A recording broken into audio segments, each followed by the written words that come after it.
Jina la Yesu salamu, lisujudieni, lisujudieni, ninyi mbinguni hukumu na enzi, enzi, enzi, enzi, enzi, enzi na enzi mpeni.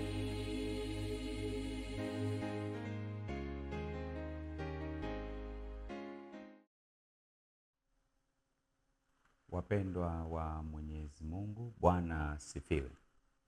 Tunamshukuru Mungu mwingi wa rehema kwa fadhili zake na utegemezaji wake. Bado tuko na mwendelezo wa masomo yetu ya patakatifu na mpango wa ukombozi. Somo lilo mbele yetu ni matengenezo ya afya. Ni sehemu kabisa ya ukweli wa sasa. Matengenezo ya afya. Ninayekualika katika majifunzo haya ni mimi, mtumwa wa Mwenyezi Mungu, mchungaji Fulgence Mangosongo wa kanisa la Waadventista wa Sabato. Nikualike tuombe tunapokaribisha uwepo wa Mungu katika majifunzo yetu. Na tuombe.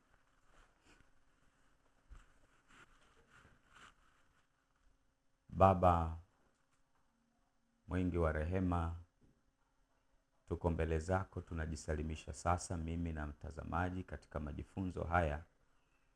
Utufunze wewe mwenyewe kwa uwepo wa Roho Mtakatifu tunapohudumiwa na malaika zako watakatifu.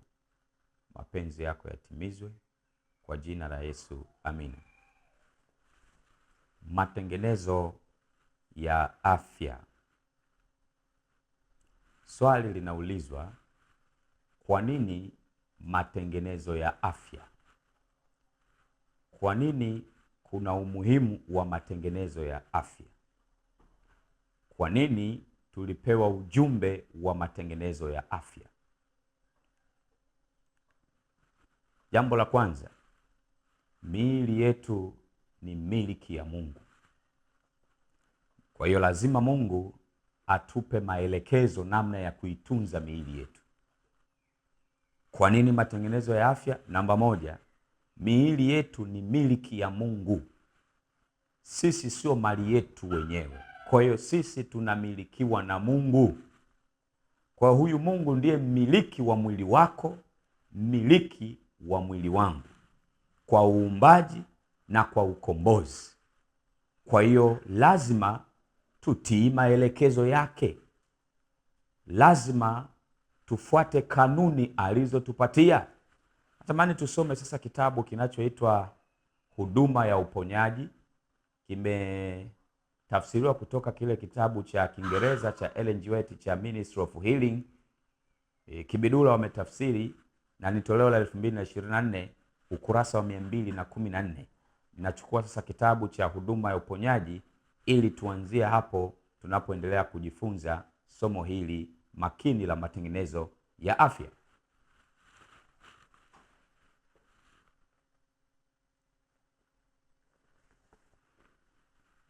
Hiki hapa ni kitabu cha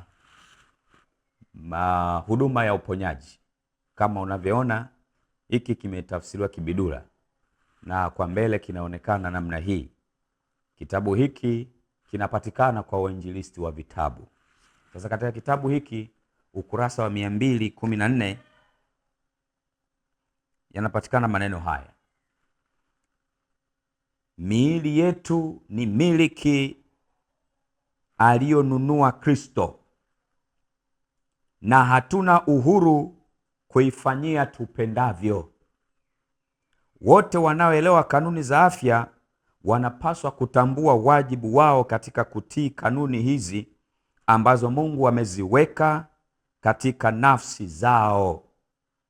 Utii kwa sheria za afya unapaswa kufanywa kuwa suala la wajibu binafsi. Lazima sisi wenyewe tukabiliane na matokeo ya kukiuka sheria. Lazima sisi binafsi tujibu kwa Mungu kuhusiana na mazoea na mienendo yetu. Hivyo, swali kwetu ni, desturi ya ulimwengu ni ipi? bali nitawezaje mimi binafsi kuhudumia maskani ambayo Mungu amenipatia, yaani mwili wangu ambao ni hekalu la Roho Mtakatifu? Kwa hiyo sisi ni miliki ya Mungu, na kwa sababu sisi ni miliki ya Mungu, ndio maana kuna matengenezo ya afya. Kwa hiyo Mungu anatupatia kanuni ama sheria za asili, sheria za afya, ili tuwe na afya njema, tuweze kulitunza hekalu la Mungu. Kwa nini matengenezo ya afya? Moja, miili yetu ni miliki ya Mungu. Miili yetu ni miliki ya Mungu. Lakini pia sababu ya pili, kwa nini matengenezo ya afya? Dhabihu iliyo hai. Tunapaswa kutoa dhabihu iliyo hai mbele za Mungu. Sasa hapo tutasoma kitabu kinachoitwa Kuishi Kiafya. Imetafsiriwa kutoka kile kitabu cha Kiingereza cha Ellen G. White cha Healthful Living, UPH 2025, ukurasa wa 42 na 43.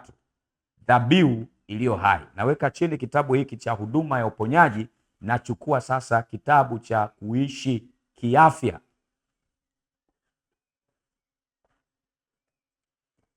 Hiki hapa, kama unavyoona nembo yake ni UPH,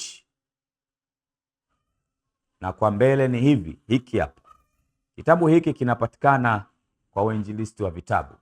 Sasa ukurasa wa 42 na 43, 42 na 43, Roho ya Nabii inasema utakaso wa kweli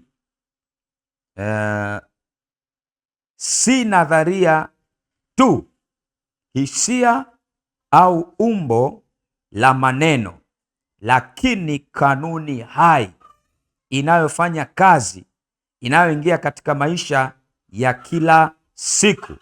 Inahitaji kuwa mazoea yetu ya kula, kunywa na kuvaa yawe kama vile kulinda uhifadhi wa afya ya kimwili, kiakili na kimaadili, ili tuweze kuwasilisha kwa Bwana miili yetu si sadaka iliyoharibika kwa tabia mbaya, bali dhabihu iliyo hai, takatifu, ya kumpendeza Mungu.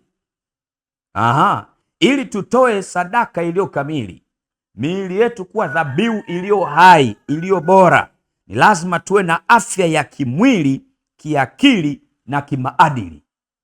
Kwa hiyo kwa nini matengenezo ya afya? Kwa sababu tunahitajika kutoa dhabihu iliyo bora, dhabihu iliyo hai mbele za Mungu. Nabii anaendelea kusema, ni lazima iwekwe wazi kuwa jambo kuu lisiwe kupatikana afya tu kupitia mkondo huu, bali ukamilifu na roho ya utakatifu, ambayo haiwezi kupatikana kwenye miili na akili zenye magonjwa. Kitu hiki hakiwezi kulindwa kwa kufanya kazi tu kwa mtazamo wa kiulimwengu. Ni lazima iwekwe wazi kuwa jambo kuu lisiwe kupatikana afya tu kupitia mkondo huu, bali ukamilifu na roho ya utakatifu, ambayo haiwezi kupatikana kwenye miili na akili zenye magonjwa. Kitu hiki hakiwezi kulindwa kwa kufanya kazi tu kwa mtazamo wa kiulimwengu. Kwa haiwezekani tukatoa dhabihu iliyo hai, sadaka iliyo bora, miili yetu kama dhabihu iliyo hai, ikiwa miili yetu na akili zetu zimejaa magonjwa. Haiwezekani. Ndio maana ya kwa nini matengenezo ya afya tunatakiwa tutoe dhabihu iliyo bora. Ukurasa wa 43 kitabu hiki Kuishi Kiafya. Ikiwa mwanadamu atathamini nuru anayopewa na Mwenyezi Mungu kwa rehema juu ya matengenezo ya afya, anaweza kutakaswa kwa njia ya ukweli na kufaa kwa ajili ya kutokufa. Nabii anaendelea kusema, tabia na ufanisi wa kazi hutegemea kwa kiasi kikubwa hali ya kimwili ya wafanyakazi. Mahubiri mengi yamepata kivuli cha giza, kutokana na chakula kibaya wanachokula watumishi. Afya ni baraka isiyo na kifani na ambayo ina uhusiano wa karibu zaidi na dhamiri na dini kuliko wengi wanavyotambua. Kwa hiyo ukitaka kujua kwamba ni mcha Mungu wa kweli, ni mwanadini wa kweli, lazima atakuwa mwenye kuzingatia kanuni za afya. Nabii anaendelea kusema, ili kumtolea Mungu utumishi mkamilifu, ni lazima tuwe na uwazi katika dhana ya mapenzi yake. Hii itatuhitaji kutumia chakula chenye afya tu, kilichoandaliwa kwa njia rahisi, ili mishipa midogo ya ubongo isije kujeruhiwa, kufanya isiwezekane kwetu kutambua thamani ya upatanisho na thamani isiyokadirika ya damu ya Kristo inayosafisha. Kwa hiyo, kwa nini matengenezo ya afya? Miili yetu ni hekalu la Roho Mtakatifu. Kwa hiyo tunapaswa kutoa dhabihu iliyo bora kila siku, tukiwa na afya njema kiakili, kimwili na kiroho. Haiwezekani sadaka hiyo, dhabihu hiyo ikakubaliwa ikiwa miili yetu ina magonjwa, na ndio maana tunatakiwa tuzingatie matengenezo ya afya. Ndiyo sababu ya tatu kwa nini matengenezo ya afya ni utii kwa sheria za Mungu. Ni utii kwa sheria za Mungu, yaani ni mwitikio wa utii wetu kwa sheria za Mungu. Kwa hiyo mwitikio wa mtu yeyote kutii sheria za Mungu za afya, sheria za Mungu za asili, matokeo yake itamfanya huyo mtu kuishi kiafya, kuishi kwa matengenezo ya afya. Wale ambao hawaishi kiafya, hawaishi kwa matengenezo ya kiafya katika uvaaji, katika ulaji, katika unywaji, katika ufanyaji kazi na kadhalika na kadhalika, ni kwa sababu wamekataa kutii sheria za Mungu za asili. Kitabu hiki bado nacho mkononi mwangu, Kuishi Kiafya, ukurasa wa 25. Tusome pamoja ukurasa wa 25. Nabii anasema hivi: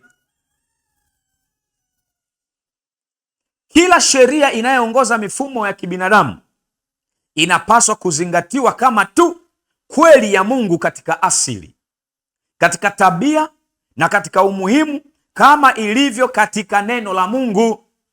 Kila kitendo cha kutojali, unyanyasaji wowote unaowekwa kwenye utendaji wa ajabu kwa kupuuza sheria zake maalum za mwenendo wa mwanadamu ni uvunjaji wa sheria ya Mungu. Sheria hii inahusisha utendaji wa kiumbe chote.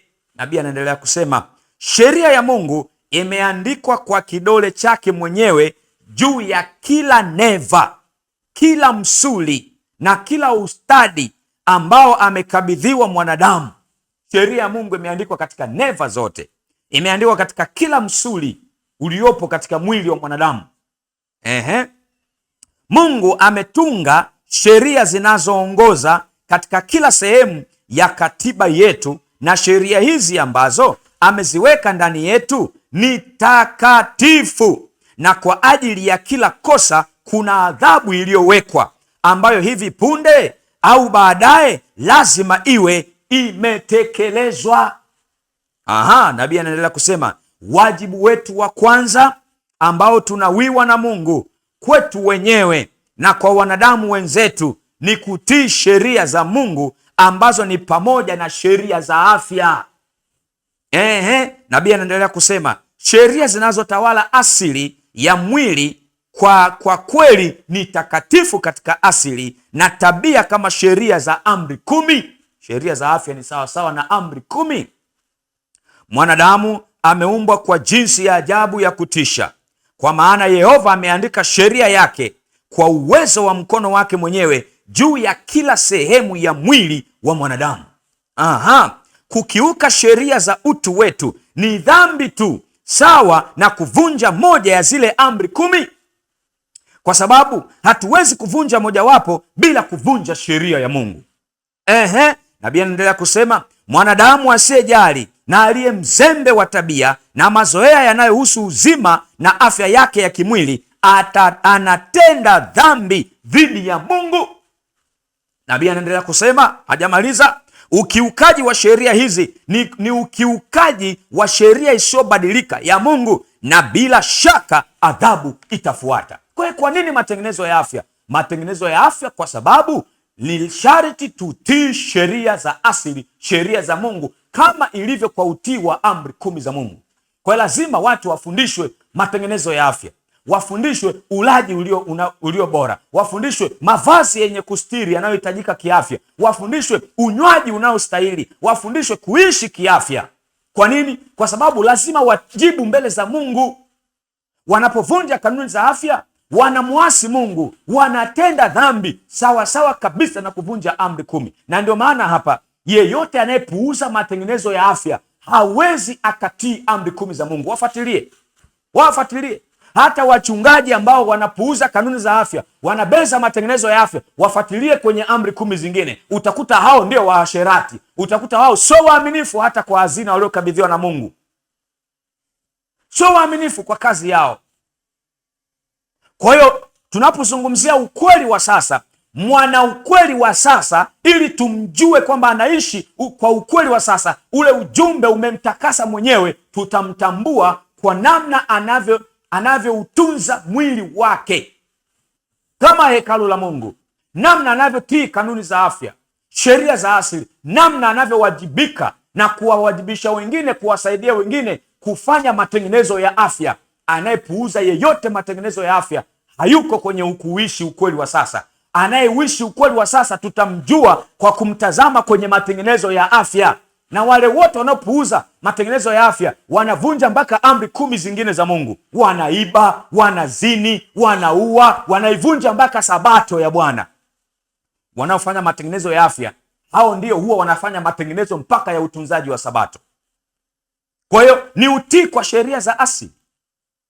Swali linaulizwa, je, kuna uhusiano gani kati ya tumbo na ubongo? Uhusiano upo.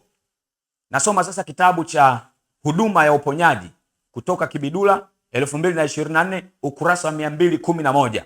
Narudisha kitabu hiki Kuishi Kiafya, nachukua kitabu cha Huduma ya Uponyaji. Kitabu cha Huduma ya Uponyaji kama nilivyokuonesha mwanzo ni hiki hapa. Kama unavyokiona kinapatikana kwa wainjilisti wa vitabu, ukurasa wa 211. Ukurasa wa 211 yanapatikana maneno haya ya roho ya unabii. Tumbo linahusiana kwa karibu na ubongo. Tumbo linahusiana kwa karibu na ubongo. Na pale tumbo linapokabiliwa na maradhi, nguvu ya neva husafirishwa kutoka kwenye ubongo ili kusaidia ogani ya umeng'enyaji iliyodhoofika. Mahitaji haya yanapokuwa ya mara kwa mara sana, ubongo husongamana. Ubongo unapozongwa mara kwa mara na yanapokosekana mazoezi ya viungo, hata chakula rahisi hakina budi kuliwa kidogo. Wakati wa mlo, ondoa mawazo ya shughuli na wasiwasi. Usihisi kuharakishwa, bali kula taratibu na kwa uchangamfu, moyo wako ukiwa umejaa shukurani kwa Mungu kwa ajili ya baraka zake zote. Kwa hiyo kuna uhusiano kati ya tumbo na ubongo, na ndio maana kuna swala la kufunga na kuomba.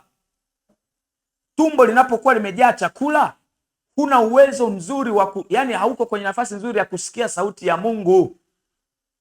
Kwa hiyo akili inakuwa kama vile imechafuka, kwa sababu kuna nguvu inayotoka kwenye ubongo inatumwa kwenda kusaidia ogani. Sasa vipi tumbo linapokuwa limelemewa? Mfumo wa umeng'enyaji unapokuwa umeharibika kwa sababu ya kuzivunja kanuni za afya, kwa sababu ya kula vibaya, kwa sababu ya kunywa vibaya, ubongo unateseka kwa kiasi gani? Na hapo ndipo utaelewa kwa nini shetani anapambana kuwafanya watu waendekeze uchu wa chakula, wale vibaya, maana anajua mitego yake inafanikiwa, uwezo wao wa kiakili unashuka. Kwa hiyo namna ya kuwafanya hata wakatae ukweli ni lazima awaongoze kwenda kwenye kuvunja kanuni za afya, kwenye uchu wa chakula. Kuna uhusiano kati ya tumbo na akili. Sasa hapa nataka nikupe ushahidi kwa mujibu wa kitabu cha Pambano Kuu, moja ya mbinu za shetani, ile sura ya 32 inayosema mitego ya shetani.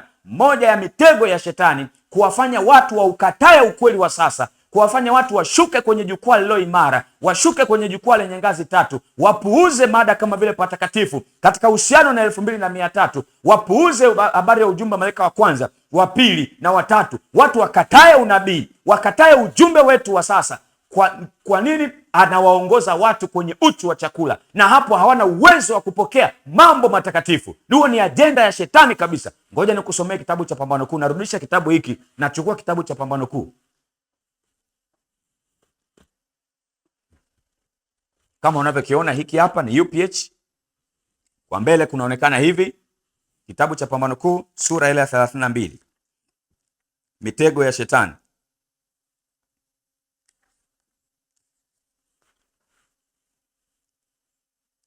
Imeandikwa hivi ukurasa wa 426. Hii ni UPH 2024.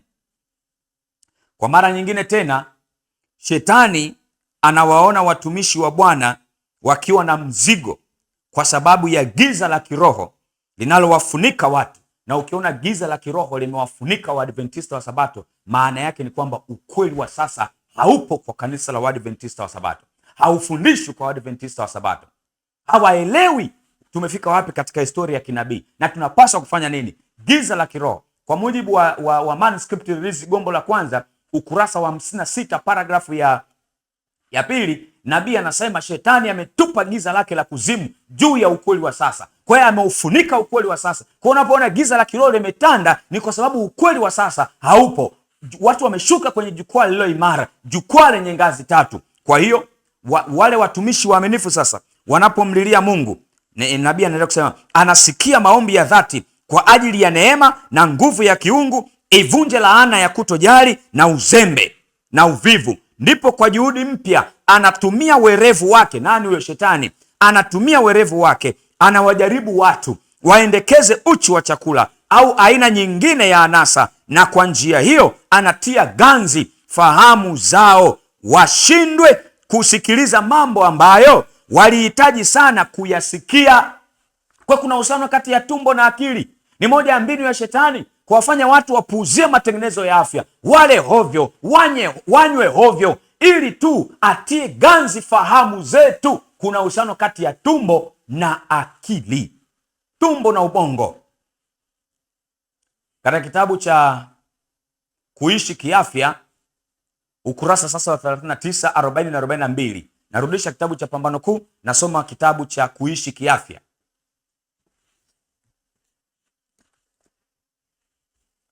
Hiki hapa kama unavyokiona, nilisha kuonesha Kuishi Kiafya, ukurasa wa 39.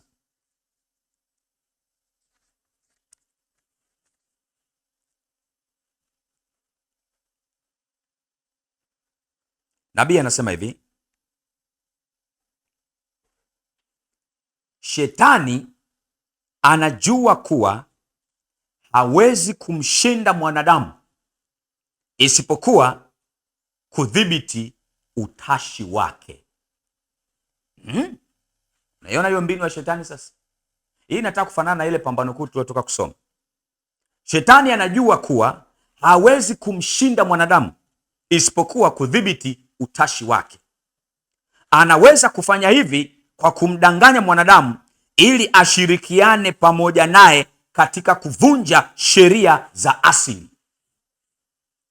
Kwa hiyo anaposema shetani anataka atawale utashi wa mwanadamu, anataka atawale akili ya mwanadamu, anataka kutawala akili za Waadventista wa Sabato, kuunganisha akili yake na akili za Waadventista wa Sabato wengi, akili za Wakristo, akili za wanadamu. Kwa hiyo anawaongoza kupuuzia matengenezo ya afya, anawaongoza kuvunja kanuni za afya. Katika wanakunywa ovyo, wanakula ovyo, wanavaa vibaya, hawafuati kanuni za afya. Lengo lake shetani ni kutawala utashi, kutawala akili. Anajua kwa njia hiyo atatia ganzi akili za wanadamu, utashi utadhibitiwa na yeye. Kwa hiyo atawaongoza watu kuvunja kanuni za afya. Na ndio maana haiwezekani wewe ukaprove ya kwamba unamcha Mungu, haiwezekani wewe ukaprove ya kwamba wewe una ukweli wa sasa, unauishi ukweli wa sasa, ikiwa ujumbe wa matengenezo ya afya unaupuuza.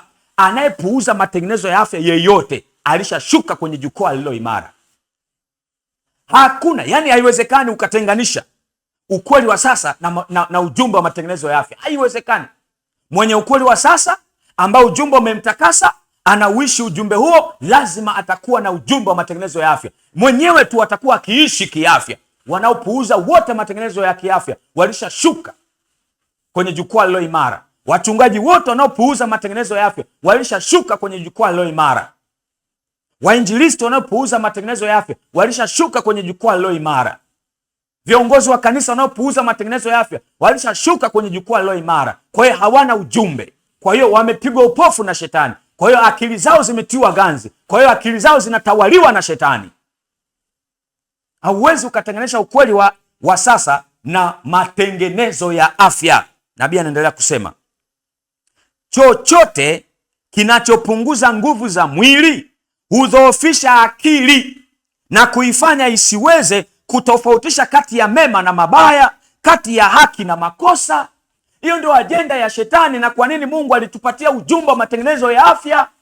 Mungu ametuumba, anajua mtego wa shetani, ameufanyia utafiti mwili wa mwanadamu kwa miaka mingi, anajua kila kiungo kinafanyaje kazi. Anaelewa kabisa ya kwamba Mungu anawasiliana na mwanadamu kupitia ubongo wa mbele, ubongo wenye kufanya maamuzi. Ndipo ilipo akili na utambuzi na utashi.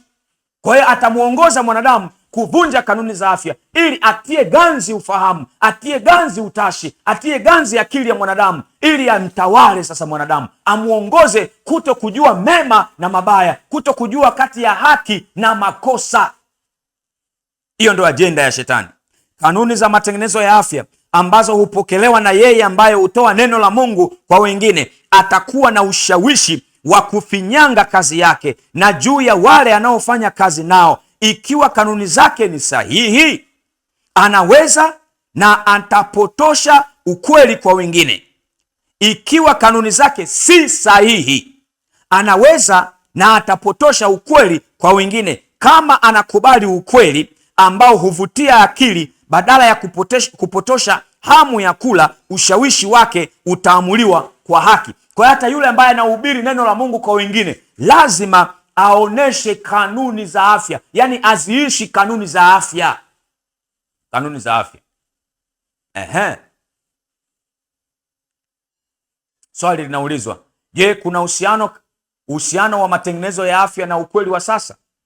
Ndiyo, uhusiano ni mkubwa mno. Uhusiano kati ya matengenezo ya afya na ukweli wa sasa. Tusome kitabu cha Kuishi Kiafya. Kuishi Kiafya, hiki hapa ambacho ninacho mkononi, UPH 2025, ukurasa wa 37 na 38 pamoja na ukurasa wa 43, ukurasa wa 37, yanapatikana maneno haya: hitaji la mazoea yenye afya ni sehemu ya Injili ambayo lazima iwasilishwe kwa watu na wale wanaoshikilia neno la uzima. Ngoja nirudie kidogo. Inawezekana ukusikia vizuri. Ni hivi: hitaji la mazoea yenye afya ni sehemu ya Injili ambayo lazima iwasilishwe kwa watu na wale wanaoshikilia neno la uzima.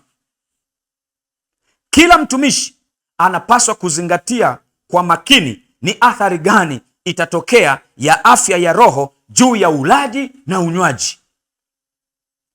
Kwa kabla ujala haujanywa chochote, jiulize athari gani itakayotokea kwa roho yako na kwa mwili wako. Kwa amri na mfano, kwa maisha ya utii kwa sheria za asili, tunaweza kuwasilisha ukweli kwa namna yenye nguvu. Kwa hiyo anayewasilisha ukweli wa sasa lazima awe mwana matengenezo wa afya. Tofauti na hapo atakuwa ni tapeli, ni muongo, anatudanganya. Ni muongo. Ukurasa wa 38 kuna maneno haya: sisi kama watu wa Mungu lazima tusonge mbele katika kazi hii kubwa. Watumishi na watu wa Mungu ni lazima wachukue hatua kwa pamoja. Watu wa Mungu hawajajiandaa kwa kilio kikuu cha malaika watatu. Wana kazi ya kufanya ambayo hawapaswi kumwacha Mungu awafanyie. Ni kazi ya mtu binafsi. Mmoja hawezi kufanya hivyo kwa ajili ya mwingine. Iko kazi ya matengenezo ya kiafya. Nabii anaendelea kusema, uwasilishaji wa kanuni za afya lazima uunganishwe na ujumbe huu. Ujumbe gani? Ni ukweli wa sasa.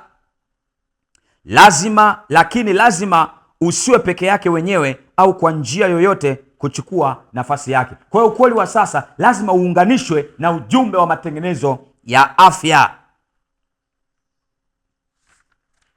Ukurasa wa 43 nasema hivi: ikiwa mwanadamu atathamini nuru anayopewa na Mwenyezi Mungu kwa rehema juu ya matengenezo ya afya, anaweza kutakaswa kwa njia ya ukweli na kufaa kwa ajili ya kutokufa. Anaposema kufaa kwa ajili ya kutokufa, sio kwa maana hata kufa, kwa maana ya atakapokuja Yesu atafufuliwa kwa ajili ya uzima wa milele. Hapo ndipo anapopewa kutokufa. Kwa hiyo mtu ili afae kwa habari ya uzima wa milele, afae na awe tayari kwa marejeo ya Yesu mara ya pili, lazima azingatie matengenezo ya afya, na ndipo atakapoweza kutakaswa kwa njia ya ukweli. Kwa hiyo ukweli wa sasa utamtakasa mtu, hasa yule ambaye anatengeneza kwenye afya. Kwa hiyo lazima ujumbe wa sasa uendane sambamba na matengenezo ya afya. Nasema hivi: tabia na ufanisi wa kazi hutegemea kwa kiasi kikubwa hali ya mwili ya wafanyakazi. Mahubiri mengi yamepata kivuli cha giza kutokana na chakula kibaya wanachokula watumishi. Afya ni baraka isiyo na kifani na ambayo ina uhusiano wa karibu zaidi na dhamiri na dini kuliko wengi wanavyotambua. Ili kumtolea Mungu utumishi mkamilifu, ni lazima tuwe na uwazi katika dhana ya mapenzi yake. Hii itatuhitaji kutumia chakula chenye afya tu. Yaani kabla hujala chochote au hujanywa chochote, ujiulize, ninaenda kupata nini kwenye hiki chakula? Ninaingiza nini mwilini? Wewe mtumishi wa ukweli wa sasa, acha kula chochote, usinywe chochote, lazima ubague. Na ndio maana hoja ya kwenda kuishi mashambani ni ya lazima na ni ya muhimu, kwa sababu mjini tutashindwa kula vyakula vyenye afya. Kila chakula tunachokula kimetiwa sumu. Tukila matunda yana sumu, mboga za majani ni sumu, nafaka ni sumu, kila kitu ni sumu. Kwa lazima twende vijijini, mashambani, sehemu zilizojitenga, tukatengeneze tabia ya kiroho, lakini pia tukatengeneze afya, tukajifunze kuishi bila utegemezi wa mifumo iliyoko serikalini, bila utegemezi wa wafanyabiashara, bila utegemezi wa kuuza wala kununua. Lazima tukafanye hayo mazoezi kabla wakati wenyewe haujafika. Kama hatutafanya haraka kuondoka mijini, tutakuwa tumechelewa sana na hatutaweza kabisa kufanya hata matengenezo ya afya kama Mungu anavyotaka, na matengenezo mengi ya kiroho. Kilichoandaliwa kwa njia rahisi, lazima tukitumia chakula kilichoandaliwa kwa njia rahisi ili mishipa midogo ya ubongo isije kujeruhiwa. Kufanya iwezekane kwetu kutambua thamani ya upatanisho na thamani isiyokadirika ya damu ya Kristo inayosafisha. Kwa kumbe hata mtu ambaye mwenye afya mgogoro, ambaye anavunja kanuni za afya, hawezi kuthamini kafara ya Yesu. Ndio ajenda ya shetani. Sasa swali lingine linaulizwa, je, wajibu wa wachungaji ni nini katika matengenezo ya afya? Wajibu wa wachungaji ni nini katika matengenezo ya afya? Kitabu hiki hapa ninacho mkononi, Kuishi Kiafya, ukurasa wa 34 na 35, majibu yanapatikana. Wajibu wa wachungaji katika matengenezo ya afya. Nabii anasema hivi: Bwana amewapa watu wake ujumbe kuhusu matengenezo ya afya. Nuru hii imekuwa ikimulika katika njia yao kwa miaka 30, na Bwana hawezi kuwategemeza watumishi wake katika njia ambayo itaipinga. Anaposema miaka 30, tangu wakati anaandika haya, tangu ujumbe wa matengenezo ya afya ulipotolewa, ilikuwa ni kipindi cha miaka 30. Sasa ni miaka mingi baadaye. Je, anaweza kufurahishwa wakati nusu ya wafanyakazi wanaofanya kazi mahali fulani wanafundisha wafanyakazi wenzao kwamba kanuni za matengenezo ya afya zinafungamana kwa karibu sana na ujumbe wa malaika watatu kama mkono ulivyo kwa mwili, na kisha kwa matendo yao wafundishe kanuni ambazo ni kinyume kabisa? Hii utakuwa hujaelewa. Ngoja nirudie kidogo. Je, anaweza nani huyo? Mungu anaweza. Je, Mungu anaweza kufurahishwa wakati nusu ya wafanyakazi, nusu ya watumishi, nusu ya wajumbe wa Injili, nusu ya wachungaji wanaofanya kazi mahali fulani wanafundisha wafanyakazi wenzao kwamba kanuni za matengenezo ya afya zinafungamana kwa karibu sana na ujumbe wa malaika watatu kama mkono ulivyo kwa mwili, na kisha kwa matendo yao wafundishe kanuni ambazo ni kinyume kabisa? Yaani hapa nabii anachokisema ni hiki: ujumbe wa malaika yule watatu umeshikamanishwa na ujumbe wa matengenezo ya afya, kama vile unavyoona mkono wako ama mkono wangu jinsi ulivyojiatachi kwenye mwili. Hauwezi ukautoa huu mkono ukabaki peke yake na ukawa hai. Ndivyo ilivyo ujumbe wa matengenezo ya afya na ujumbe wa malaika yule watatu. Sasa hawa wachungaji ambao wanatakiwa wahubiri ujumbe wa malaika yule watatu, wafundishe ujumbe wa malaika watatu, wanawezaje kuwaambia wenzao ya kwamba ujumbe wa matengenezo ya afya umeshikamana na ujumbe wa malaika watatu kama mkono kwa mwili, ikiwa wao wenyewe wanaishi kinyume na kanuni zake?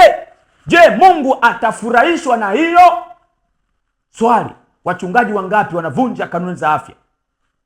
Sio tu kwamba hawafundishi kanuni za afya, lakini pia wao wenyewe wamekuwa wakibeza, tena kwenye maiki, kwenye mimbarani kabisa, wanabeza matengenezo ya afya. Kumbe wanatetea udhaifu wao, wanatetea uvunjaji wao wa sheria za asili. Kwa njia pekee ya kujiweka kwenye njia salama, asizodolewe, wasimshangae washiriki wake, ni njia pekee ni kubeza matengenezo ya afya, ili tu aendelee kuendekeza uchu wake wa chakula. Je, Mungu atafurahishwa na wachungaji wa namna hiyo? Kwa hiyo mwana matengenezo yeyote wa afya lazima awe ni mwenye ujumbe wa sasa, wenye ujumbe wa sasa, ukweli wa sasa. Lazima wafanye na matengenezo ya afya, vimeshikamana pamoja. Kwa hiyo ukitaka kujua kwamba huyu mchungaji, huyu kiongozi wa kanisa, huyu mshiriki, huyu msomi wa theolojia ana ujumbe wa sasa, mwangalie kwenye matengenezo ya afya. Wengi wao, japo inaweza ikawa tofauti, wengi wao ambao hawana ukweli wa sasa hawana pia ujumbe wa matengenezo ya afya, na wanapuuza kabisa matengenezo ya afya. Nuru ambayo Mungu ametoa juu ya matengenezo ya afya haiwezi kuchezewa bila kuumiza wale wanaoijaribu, na hakuna mwanadamu anayeweza kutumaini kufaulu katika kazi ya Mungu huku kwa kanuni na kielelezo anatenda kinyume na nuru ambayo Mungu ameileta. Nuru gani? Matengenezo ya afya. Hakuna mtumishi, hakuna mchungaji, hakuna msomi wa theolojia, hakuna kiongozi wa kanisa, hakuna mwinjilisti yeyote, hakuna mshiriki yeyote anayeweza kucheza na nuru ambayo Mungu ameitoa juu ya matengenezo ya afya bila kuumiza wale wanaoijaribu, na hakuna mwanadamu anayeweza kutumaini kufaulu katika kazi ya Mungu huku kwa kanuni na kielelezo anatenda kinyume na nuru ambayo Mungu ameitoa. Hakuna kufaulu. Ukurasa wa 35. Wachungaji wetu mahalia wanapaswa kuwa na weledi wa juu ya matengenezo ya afya. Wachungaji wetu wanapaswa kuwa na weledi wa juu wa matengenezo ya afya. Weledi wa juu ya matengenezo ya afya. Katika utii wao kwa sheria za kimwili, wanapaswa kushikilia neno la uzima kwa watu na kuwaongoza juu zaidi na bado juu zaidi katika kazi ya matengenezo. Wachungaji wanatakiwa kuongoza jambo hili la matengenezo ya afya. Kitabu cha huduma ya uponyaji, ninasoma sasa katika kitabu cha huduma ya uponyaji, narudisha kitabu cha kuishi kiafya, nachukua kitabu cha huduma ya uponyaji. Ukurasa ni 213. Hiki hapa kama unavyokiona, ukurasa wa 213. Hiki kinatoka Kibidula na kinapatikana kwa wainjilisti wa vitabu. Ukurasa wa 213. Yako haya, anasema hivi: kujizuia katika ulaji haitunukiwi nguvu ya kiakili na maadili, pia hutunukiwa nguvu ya kiakili na kimaadili. Ninarudia, kujizuia katika ulaji hutunukiwa nguvu ya kiakili na kimaadili. Unajua ujumbe wa sasa jinsi ulivyo mzito, wanatakiwa waubebe watu wenye akili safi na watu wenye maadili sawia. Unabii wa sasa lazima wawe uhitaji watu wenye akili safi, na ni lazima watu hao wawe wale ambao wanafanya matengenezo ya afya. Kwa hiyo kujizuia katika ulaji hutunukiwa nguvu ya kiakili na kimaadili, pia husaidia katika udhibiti wa tamaa. Ulaji kupita kiasi una madhara, hasa kwa wale walio walegevu katika hulka. Hawa wanapaswa kula kidogo na hufanya mazoezi mengi ya viungo. Wapo wanaume na wanawake wenye uwezo bora wa asili wasiotimiza nusu ya kile ambacho wangeweza kufanya kama wangejitawala nafsi katika kujizuia na uchu wa chakula. Waandishi na wanenaji wengi wanashindwa hapa. Baada ya kula kwa dhati, wanajikita kwenye shughuli za kuketi, wakisoma, wakijifunza au kuandika bila kuruhusu muda wowote wa mazoezi ya viungo. Matokeo yake, mtiririko mzuri wa mawazo na maneno huzuiwa. Hiyo ni ajenda ya shetani kabisa. Matokeo yake, mtiririko mzuri wa mawazo na maneno huzuiwa. Hawawezi kuandika au kuzungumza kwa nguvu na mguso ili kuufikia moyo. Juhudi zao ni dhaifu na hukosa matunda. Wale ambao wamebeba wajibu muhimu, wale ambao zaidi ya wote ni walinzi wa maslahi ya kiroho, walinzi katika Sayuni, wanapaswa kuwa watu wenye hisia makini na utambuzi wa haraka. Wenye hisia makini na utambuzi wa haraka. Zaidi ya wengine, wanapaswa kuwa na kiasi katika ulaji. Walinzi katika Sayuni, wachungaji, wainjilisti, wasomi wa theolojia, viongozi wa kanisa wanapaswa kuwa na kiasi katika ulaji. Chakula cha kifahari na cha anasa hakipaswi kuwa na nafasi yoyote kwenye meza zao. Kila siku watu wenye nyadhifa za dhamana wana maamuzi ya kufanya ambayo matokeo yenye umuhimu mkuu sana hutegemea. Mara nyingi wanapaswa kufikiria haraka, na hili linaweza kufanywa kwa ufanisi na wale tu ambao wamedumisha mwenendo makini wa kiasi. Kwa hiyo wachungaji wana wajibu mkubwa sana wa kuongoza matengenezo ya afya. Wachungaji wanapovunja kanuni za afya, wanapopuuza matengenezo ya afya, wanaumiza kazi ya Mungu, na kuna watu wanawapotosha, maana watu wanafuata mivuto yao.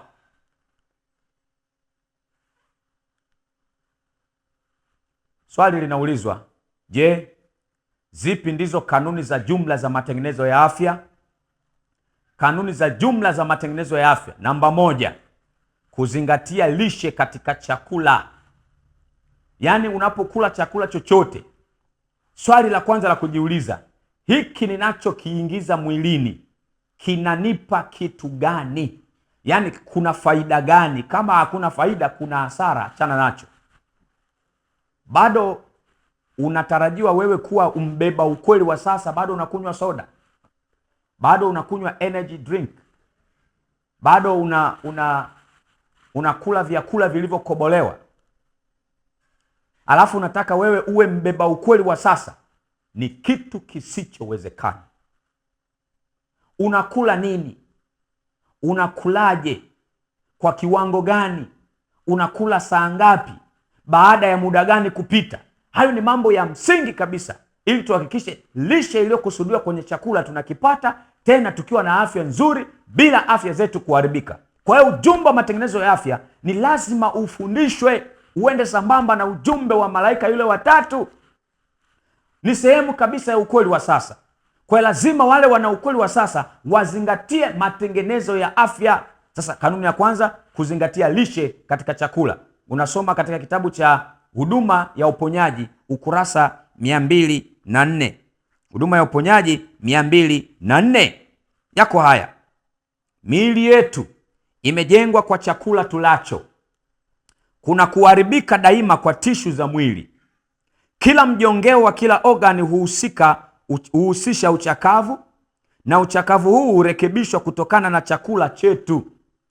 Kila ogani ya mwili huhitaji mgao wake wa lishe. Lazima ubongo upelekewe fungu lake.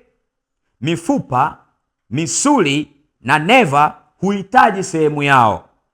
Ni mchakato wa pekee ajabu unaobadilisha chakula kuwa damu na kuitumia damu hii kujenga sehemu mbalimbali za mwili.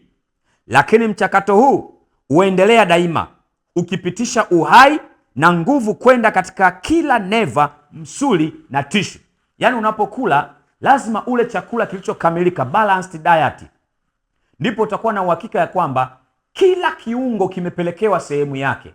Ubongo umepelekewa sehemu yake, mifupa sehemu yake, mishipa sehemu yake, neva sehemu yake, mapafu sehemu yake, ngozi sehemu yake, nywele sehemu yake, kila kitu. Sasa unatakiwa ule chakula gani ambacho kina protini ndani yake, kina madini ndani yake, kina vitamini ndani yake, kina mafuta ndani yake. Na hapo unapata sasa kuna matunda, kuna mboga mboga, kuna zile nafaka jamii ya kunde, lakini pia kuna wanga ambao unakupa nguvu na joto mwilini. Kwa hiyo una balansi.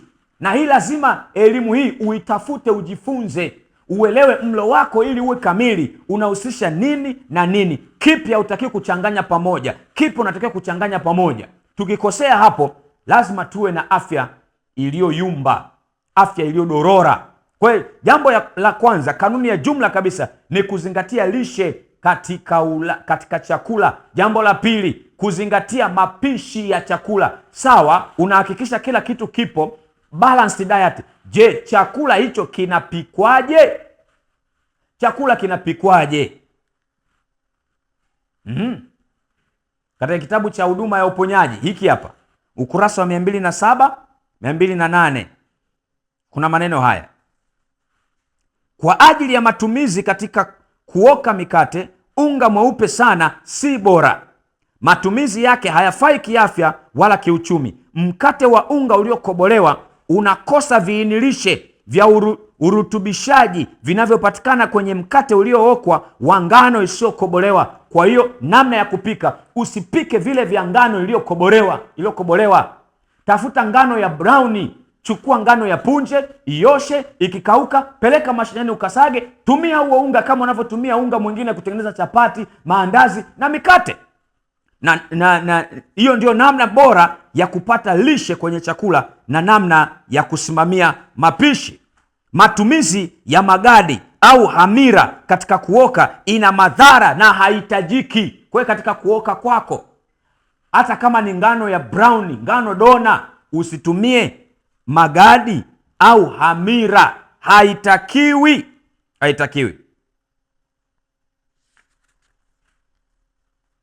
Nabii anaendelea kusema, sukari nyingi sana hutumiwa kwa kawaida katika chakula. Sukari haitajiki. Angalia ukurasa wa 9. Anasema hivi: ni wajibu mtakatifu kwa wale wanaopika kujifunza jinsi ya kuandaa vyakula bora kiafya. Roho nyingi zinapotea kama matokeo ya upishi mbaya. Yaani kuna watu wanakufa kwa sababu ya matokeo ya upishi mbaya. Wanapika vilivyokobolewa, wanaweka chumvi nyingi, wanaweka sukari nyingi. Hivyo vitu vyote havitakiwi. Kwa lazima tujifunze kanuni za afya ili tuweze kutunza afya zetu, tuwe na nguvu kimwili, kiakili na kiroho, tutoe dhabihu iliyo hai mbele za Mungu, tuweze kuubeba ukweli wa sasa tukiwa na nguvu na afya njema. Nabii anaendelea kusema, upishi ni sayansi duni na ni mojawapo ya masuala muhimu sana katika maisha halisi. Yaani wengi wanakosa sayansi ya upishi. Yaani majifunzo ya namna bora ya kupika ni duni sana. Ni sayansi ambayo wanawake wote wanapaswa kujifunza. Wanawake wote wakajifunze namna ya mapishi yaliyo bora kwa ajili ya afya kwa familia zao, na inapaswa kufundishwa katika namna ya kuwafaidia watu wa madaraja ya chini, ili kukifanya chakula kiwe na ladha nzuri na wakati huo huo kiwa rahisi na chenye virutubisho. Huhitaji ustadi, lakini inaweza kufanyika. Wapishi wanapaswa kujua jinsi ya kuandaa chakula rahisi katika namna sahihi na bora kiafya, na ili kiweze kuwa na ladha nzuri zaidi pamoja na kudumisha afya kwa sababu ya usahihi wake. Watu wakajifunze namna bora ya kupika. Kila mwanamke anayesimamia familia lakini ambaye haelewi ustadi wa upishi wa kiafya anapaswa kujifunza kile ambacho ni muhimu sana kwa ustawi wa nyumba yake. Magonjwa mengi yanaanzia jikoni. Vifo vingi vinaandaliwa jikoni. Sio maneno yangu. Hapa nasema hivi, roho nyingi zinapotea kama matokeo ya upishi mbaya. Kwa hiyo vifo vingi vinaandaliwa jikoni. Jikoni ndio machinjio ya watu wengi wanaokufa kwa sababu ya kutozingatia mapishi yaliyo bora. Mapishi yaliyo bora. Kanuni nyingine ya tatu ya kuzingatia mambo ya afya, kanuni za jumla ya afya ni kanuni za ulaji na unywaji. Hapa sasa katika kitabu hiki cha huduma ya uponyaji ukurasa wa 210, 211 na 212, hapa zinawekwa kanuni za jumla za ulaji na unywaji. Ni hivi: kutoka mlo mmoja mpaka mlo mwingine yapite kati ya masaa 5 hadi masaa 6, na hapo katikati unaweza ukaruhusiwa kunywa maji baada ya masaa 2 tangu umekula, na hautakiwi kula chakula kingine chochote mpaka yapite masaa 5 mpaka 6. Na hapo pia tunapata kanuni ya kutokula pamoja na vimiminika, yaani unakula chakula pamoja na juisi, unakula chakula pamoja na maji kwa wakati mmoja. Hapa pia tunapata kanuni ya kutokula usiku. Hapa pia tunapata kanuni ya masaa 4 yapite tangu mlo wa mwisho mpaka unapoenda kulala. Hiyo kanuni unazipata hapo. Kanuni ya 4 katika kanuni za jumla za kiafya kwa matengenezo ya afya ni kuacha vyakula vya nyama. Kuacha vyakula vya nyama. Sasa angalia huduma hii ya uponyaji, kitabu hiki nilicho nacho mkononi, ukurasa wa 216 mpaka 218. Kichwa kidogo cha habari kinasema sababu za kuacha vyakula vya nyama. Kamwe nyama hakikuwa chakula bora, na matumizi yake sasa yanatilia mashaka maradufu, kwa vile maradhi katika wanyama yanaongezeka kwa kasi sana. Wale watumiao vyakula vya nyama hujua kwa nadra kile wanachokula. Yaani hiyo nyama unayonunua buchani, hujui huyo mnyama amechomwa madawa gani, amelishwa chakula gani. Huwezi ukaelewa. Mara nyingi kama wangeona wanyama hao wakingali hai na kujua ubora wa nyama wanayokula, wangeiacha kwa haraka. Watu wanaendelea kula nyama iliyojaa vimelea vya kifua kikuu na saratani. Kifua kikuu, saratani na magonjwa mengine ya kufisha huenezwa kwa jinsi hiyo. Mara nyingi wanyama hupelekwa sokoni na kuuzwa kwa ajili ya chakula wakati ambapo wameugua sana kiasi kwamba wamiliki wao huhofia kuendelea kuwa nao. Yaani mmiliki wa ng'ombe, mmiliki wa mbuzi ama kondoo, mmiliki wa kuku anaona kabisa ni mgonjwa, anajua kisa kwa ugonjwa huu, huyu atanifia, bora tu nipate hasara, nisipate hasara kamili. Waswahili wanasema bora nusu shari kuliko shari kamili. Anaamua kumuuza hata kwa gharama nafuu ili tu asipate hasara kamili. Na wengi wa wanyama wanaouzwa kwa namna hiyo, amejitahidi kutibu, anapoona imeshindikana ndipo sasa anaamua kumuuza, na hizo nyama zinachinjwa huko, tunaletewa na mnanunua, mnakula. Na baadhi ya michakato ya kuwanawirisha kwa ajili ya soko huzalisha maradhi. Kuna michakato ya kuwanawirisha hao wanyama ili wapate bei kubwa wauzaji. Wakiwa wamefungiwa mbali na nuru na hewa safi, wakivuta anga hewa la mazizi machafu, pengine unenepeshwa kwa chakula kinachooza, mwili mzima punde huenea dutu mbaya. Mara nyingi wanyama husafirishwa umbali mrefu na kukabiliwa na mateso makubwa wafikapo sokoni.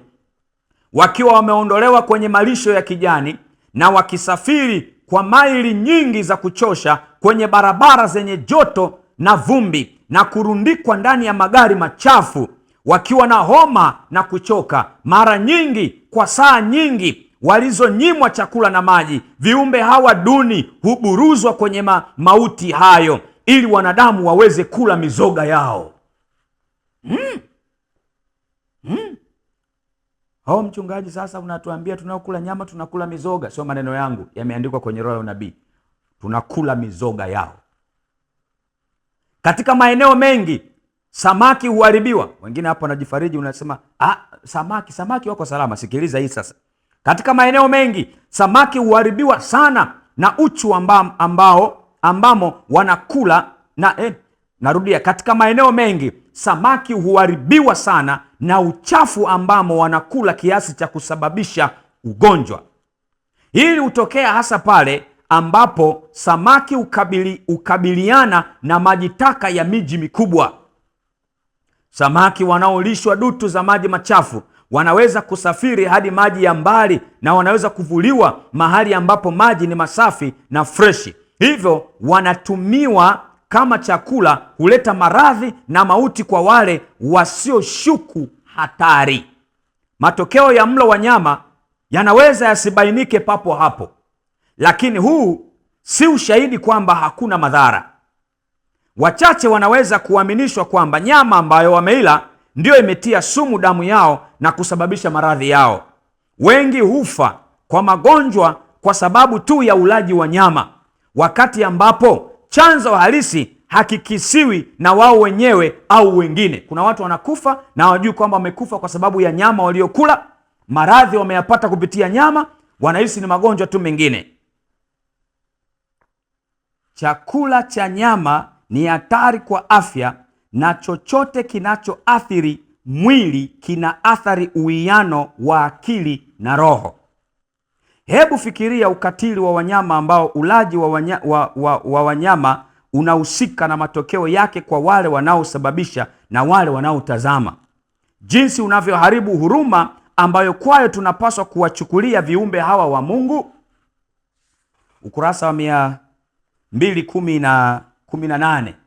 Kwa hiyo wale ambao wako kwenye ukweli wa sasa lazima watazingatia matengenezo ya afya, ikiwemo kuacha chakula cha nyama.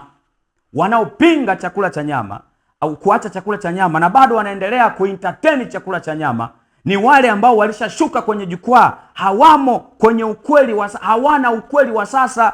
Kwa hiyo huwezi ukatenganisha. Kwa hiyo ukweli wa sasa lazima uende sambamba na matengenezo ya afya kwa ujumla wake, ikiwemo na kanuni hii ya kuacha chakula cha nyama. Angalia hapa ukurasa 218 kitabu cha huduma ya uponyaji. Ni kosa kudhani kwamba uimara wa misuli hutegemea matumizi ya chakula cha nyama. Mahitaji ya mfumo wa mwili yanaweza kukidhiwa kwa namna bora zaidi hapo, na afya kamilifu zaidi inaweza kufurahiwa bila kutumia nini? Bila kutumia nyama. Nafaka pamoja na matunda, jamii za karanga na mboga vina viasili vyote vya lishe kwa ajili ya kuunda damu. Viinilishe hivi havitoshelezwi vyema au kikamilifu kwa mlo wa nyama. Kwa matumizi ya nyama yangekuwa ya lazima kwa afya na nguvu kama matumizi ya nyama yangekuwa ya lazima kwa afya na nguvu, chakula cha wanyama kingejumuishwa kwenye mlo aliyoteuliwa mwanadamu mwanzoni. Yaani nabii hapa anachosema ni hivi: kama chakula cha nyama kingekuwa ni cha muhimu sana, basi hiyo nyama ingejumuishwa kwenye chakula cha mwanzo alichopewa Adamu na mkewe, Adamu na Hawa. Kwa nini hawakupewa chakula cha nyama? Maana yake chakula cha nyama hakikuwa bora kwao. Nyama ni chakula mbadala ambacho kilikuwa ni kutatua changamoto ya kukosa chakula baada ya gharika. Ndipo mwanzo ambapo Mungu aliruhusu kula nyama, tena waliruhusiwa wanyama wasafi, kikuwa chakula cha muda. Baada ya mimea kuchipuka tena, ilitakiwa waachane na nyama, wakaendelea wakanogewa na nyama, na mpaka sasa tunaendelea kula nyama. Lakini mwanzo hakikuwa chakula cha nyama. Na angalia, tangu mwanzo waliokuwa wanakula nyama walikuwa ni wale walioasi, uzao wa Kaini ndio ambao walikuwa wanakula nyama. Uzao wa Seti walikuwa wali nyama. Fuatilia, kasome unabii, kasome roho ya unabii. Kwa hiyo wao ndio walikuwa hawataki kuelewa, walikuwa wanakula vyovyote wanavyotaka.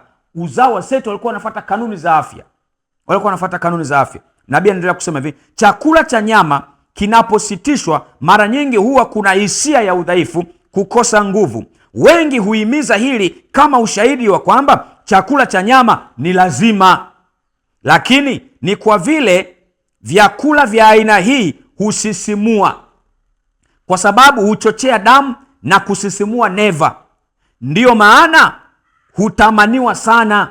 Baadhi watagundua kuwa ni vigumu kuacha ulaji wa nyama kama ilivyo kwa mlevi kuacha pombe yake, lakini watakuwa bora zaidi kwa kufanya badiliko. Kwa hiyo mtu anapoacha chakula cha nyama, anapojisikia dhaifu, anasikia kama ugonjwa, wengine wametafuta kuwa ni sababu, wakishawishiwa na shetani kwamba haiwezekani kuacha chakula cha nyama. Unaona sasa unaugua, unaona sasa unakuwa dhaifu, bora uendelee kula nyama.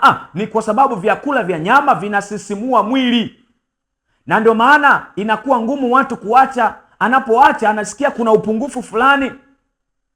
Hivi vyakula vinasisimua mwili, ni inakuwa ngumu kuacha, kama vile mtu kuacha pombe.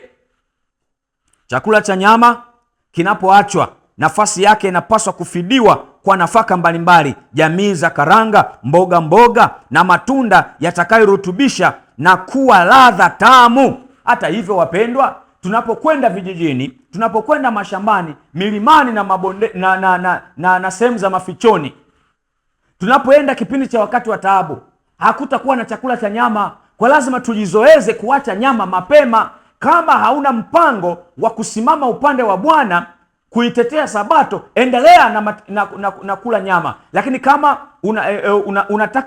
unataka usimame na Bwana, anza matengenezo ya afya mapema.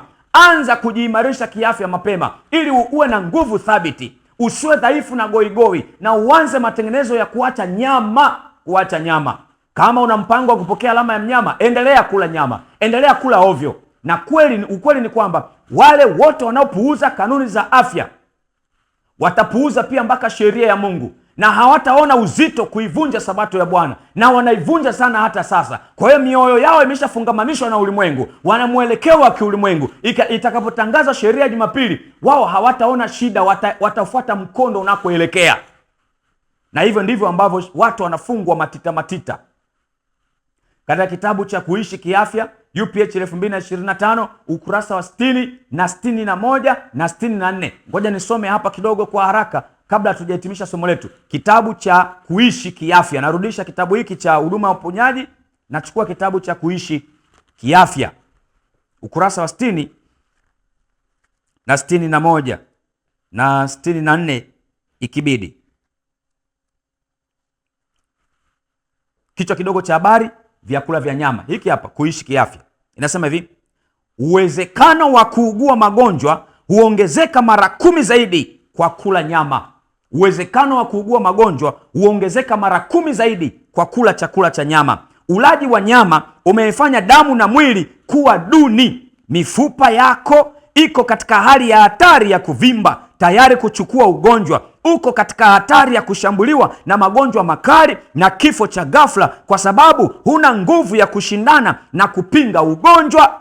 Tunapokula nyama, juisi ya kile tunachokula huingia ndani ya mzunguko. Hali ya homa huundwa kwa sababu wanyama ni wagonjwa, na kwa kushiriki nyama zao tunapanda mbegu za magonjwa katika tishu za damu zetu wenyewe. Halafu tukiwa kwenye mabadiliko, mahali kuliko na hali ya malaria, milipuko ya magonjwa na magonjwa ya kuambukiza, hii inathibitika zaidi, kwa kuwa mfumo hauko katika hali ya kupinga ugonjwa. Inaendelea kusema, nyama za wanyama ndio sehemu kuu inayounda chakula kwenye meza za baadhi ya familia, mpaka damu yao imejazwa na vianzilishi vya saratani na vicheshi vikali. Miili yao imeundwa kwa kile wanachokula, lakini mateso na magonjwa yanapowajia yanachukuliwa kuwa ni matokeo mabaya ya kufanikiwa.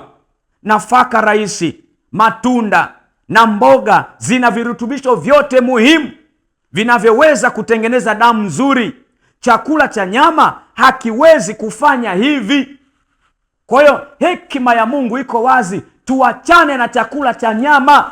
Achana na nyama, achana na samaki, achana na dagaa. Rudi kwenye vyakula vile tulivyopewa mwanzo, na tunadanganywa sana ya kwamba haiwezekani kuishi bila hivyo vyakula. Inawezekana. Tunaweza kujua mbadala wake, kile kinachopungua tunakipata wapi. Haya mambo tunapaswa kujifunza na kufundishana, ni sehemu ya ukweli wa sasa, na yeyote anaobeba ukweli wa sasa, anayebeba bango la ukweli wa sasa, anayebeba bendera ya jumbe za malaika watatu, lazima abebe ujumbe wa matengenezo ya afya. Abebe kwa namna gani? Abebe kwa kuishi kanuni zake. Lazima tuwe watu wa matengenezo ya afya.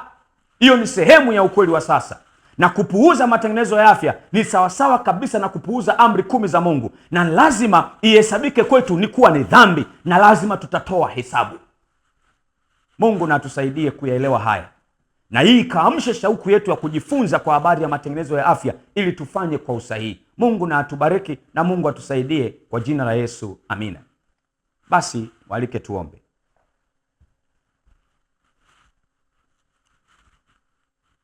Baba mwema, sehemu ya pambano kuu ni matengenezo ya afya, kwa kuwa shetani anafaidika sana anapotuongoza kuvunja kanuni za afya.